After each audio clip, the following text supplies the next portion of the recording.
Olá, amigos.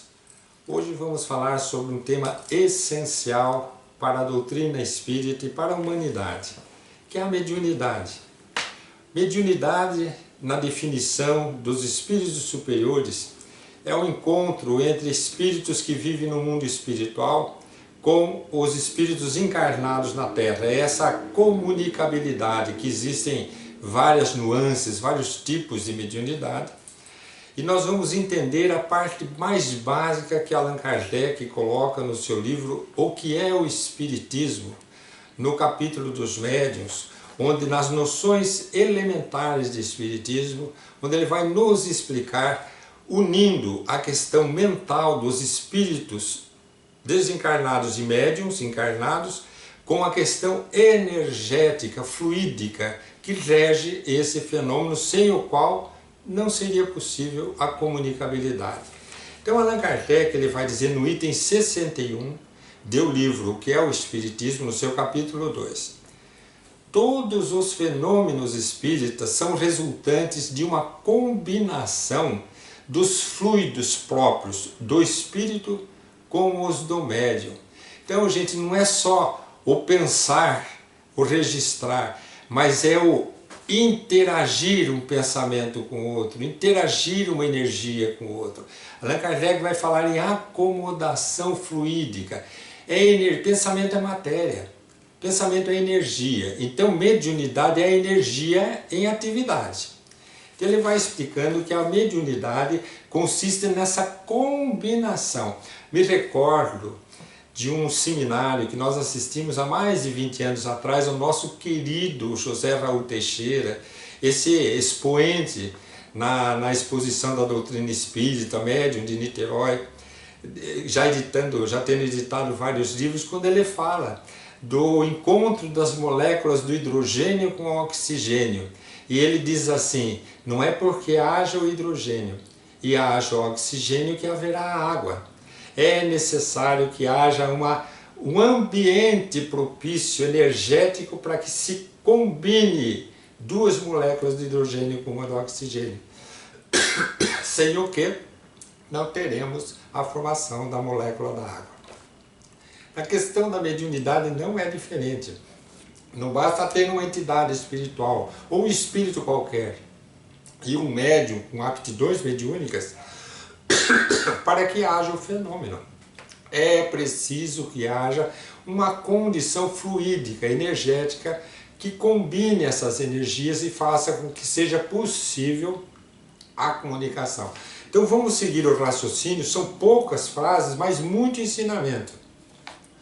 Diz Allan Kardec no item seguinte, no 62, as comunicações inteligentes elas realizam-se igualmente pela ação fluídica do espírito sobre o médium, sendo preciso que o fluido do médium se identifique com o fluido do espírito. Então agora entra a palavra identificar-se, sintonia.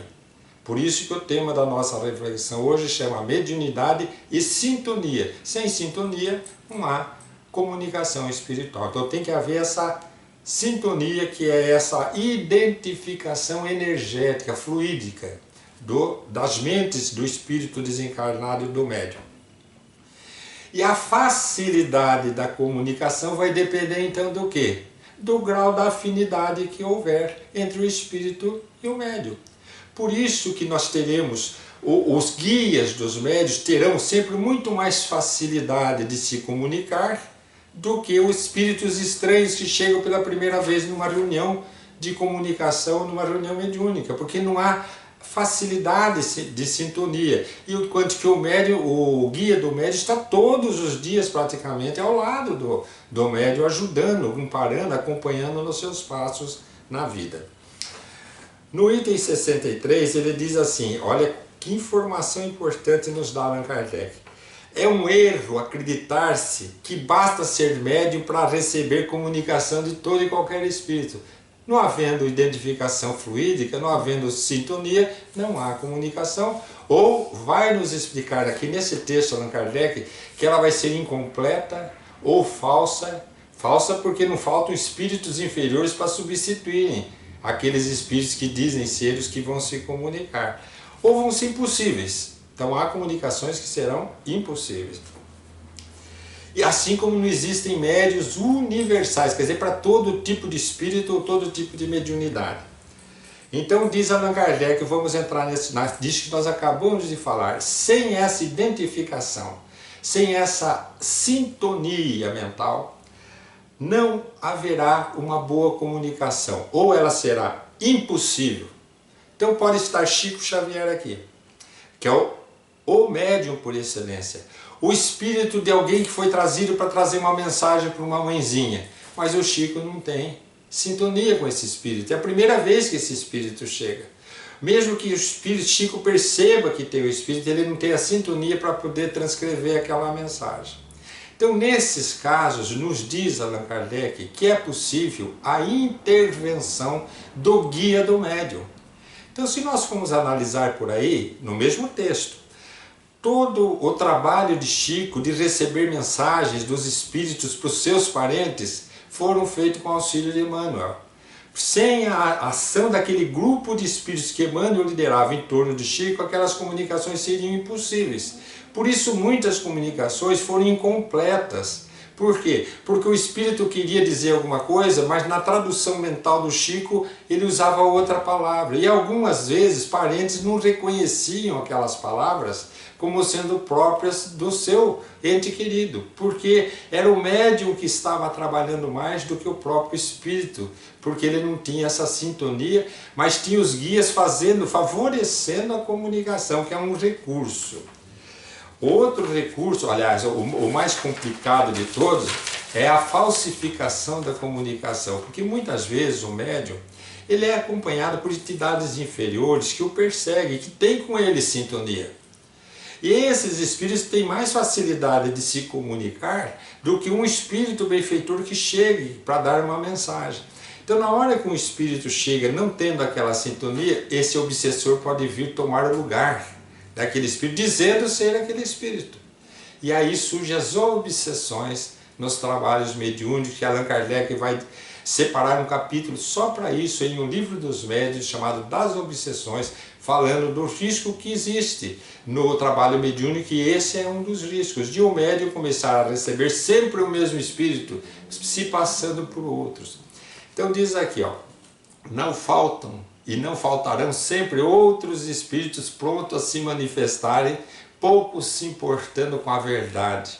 Então, essa é a característica da mediunidade. A mediunidade, ela é um trabalho muito sério, por isso tem que ser feito em ambiente sério, em ambiente que sempre, trabalho que sempre foi dedicado à prática de coisas sérias, para atrair sempre espíritos sérios, porque não faltarão espíritos que se intrometerão, se comunicarão no lugar. Diz Erasto, o apóstolo de São Paulo, que evoque uma pedra e ela se manifestará. Como assim?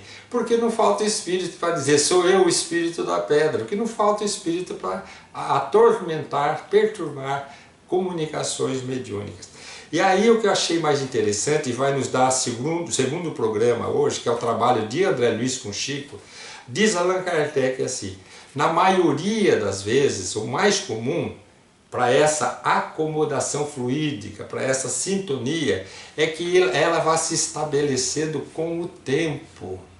Com o tempo. Então, o que significa? Muitas vezes um espírito, para se desincumbir de um trabalho sério, através de um médium sério, ele precisa vir se aproximar muitas vezes, durante muito tempo, até que então ele comece uma obra. Quantas vezes não ouvimos dizer, ou através de Chico, de Divaldo e outros médios fidedignos, dizerem assim, depois de anos recebendo mensagem de um guia, ele falava, joga tudo isso fora, isso era só treinamento.